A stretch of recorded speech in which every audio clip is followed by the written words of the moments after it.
What is it like working at HMV on a daily basis?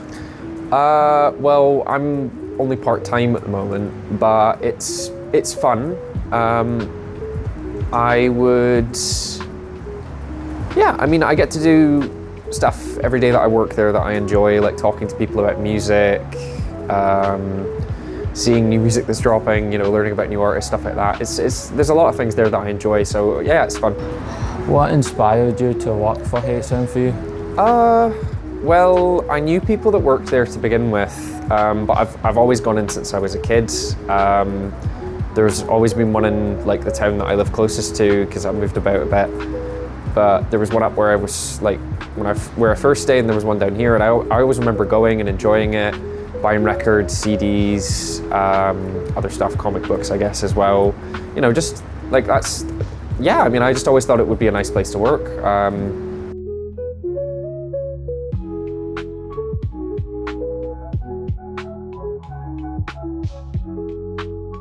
What is your favourite section in HMV?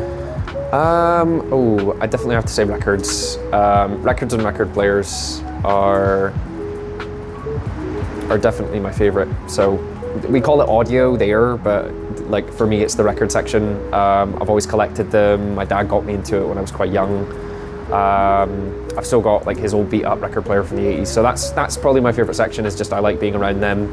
And I'm always buying them as well, which is probably an issue, but I don't mind.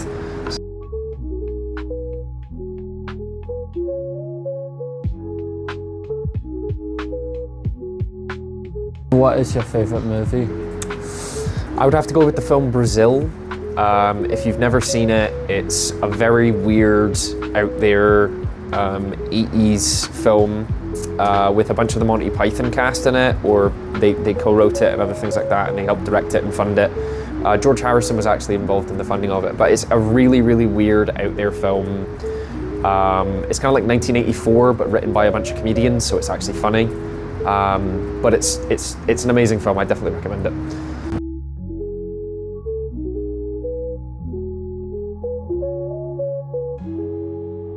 What is your favourite aspect at working in HMV? The people, I guess. The people I work with and the people that come into the shop. It's always nice meeting new folk who've got different interests or looking for something that you don't even know about. And then you get to talk about it, you get to interact with people, learn about new types of music, check things out. Definitely that, yeah.